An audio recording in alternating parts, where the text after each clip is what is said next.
ಸಂವಿಧಾನ ಶಿಲ್ಪಿ ವಿಶ್ವಗುರು ಡಾಕ್ಟರ್ ಬಿ.ಆರ್. ಅಂಬೇಡ್ಕರ್ ಅವರಿಗೆ ಗೌರವಪೂರ್ವಕ ನಮನವನ್ನು ಸಲ್ಲಿಸ್ತಾ ಕರ್ನಾಟಕ ದಲಿತ ಸಂಘಟನೆಗಳ ಮಹಾ ಒಕ್ಕೂಟ ಜೊತೆಗೆ ಅನೇಕ ಸಂಘ ಸಂಸ್ಥೆಗಳು ಎಲ್ಲ ಜಾತಿ ವರ್ಗ ಏನದೆ ಪ್ರತಿಯೊಬ್ಬರನ್ನು ಕೂಡ ಈ ಒಂದು ಸಮಾರಂಭಕ್ಕೆ ಆಹ್ವಾನಿಸಿ ದಲಿತ ಜಾಗೃತ ಸಮಾವೇಶ ದಲಿತ ನಡೆ ಸಮಾನತೆಯ ಕಡೆಗೆ ಎನ್ನುತಕ್ಕಂಥ ಅತ್ಯುತ್ತಮವಾದಂತಹ ಒಂದು ಅರ್ಥಪೂರ್ಣವಾದಂತಹ ಒಂದು ಕಾರ್ಯಕ್ರಮನ ಆಯೋಜನೆ ಮಾಡಿ ಜೊತೆಗೆ ಏನು ಸನ್ಮಾನ್ಯ ಡಾಕ್ಟರ್ ಬಿ.ಆರ್. ಅಂಬೇಡ್ಕರ್ ಅವರ ಪುತ್ಥಳಿಗೆ ಮಾಲಾರ್ಪಣೆ ಮಾಡಿ ಅಲ್ಲಿಂದ ಮೆರವಣಿಗೆಯಲ್ಲಿ ಬಂದು ನಮ್ಮೆಲ್ಲರನ್ನೂ ಕೂಡ ಇವತ್ತು ದಿವಸ ಮಧ್ಯಾಹ್ನ ಎಷ್ಟೇ ಹೊತ್ತಾದ್ರೂ ಕೂಡ ಬಹಳ ತಾಳ್ಮೆಯಿಂದ ಸಹನೆಯಿಂದ ಈ ಸಭೆಯಲ್ಲಿ ಪಾಲ್ಗೊಳ್ಳುವಂತಹ ಒಂದು ಕಾರ್ಯಕ್ರಮ ಆಯೋಜನೆ ಮಾಡಿ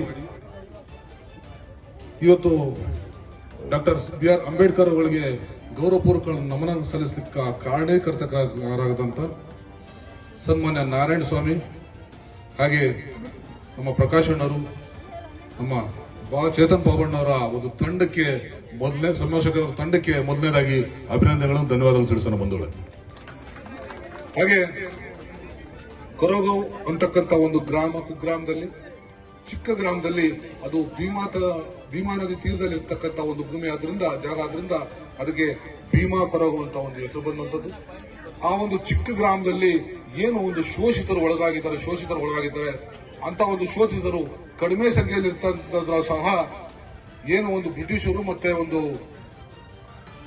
ಅದರ ಒಂದು ಶೋಷಕ ವರ್ಗ ಒಂದು 20,000 ಜನ ಅವ್ರ ಮೇಲೆ ಒಂದು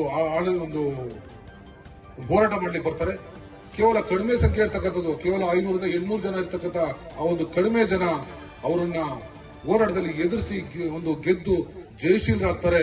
ಅಲ್ಲಿಂದ ಪ್ರಾರಂಭ ಆಗ್ತದೆ ನಿಜವಾದಂತಹ ಒಂದು ಸ್ವತಂತ್ರ ಹೋರಾಟ, ನಿಜವಾದಂತಹ ಒಂದು ಅಂಬೇಡ್ಕರ್ ವಾದ.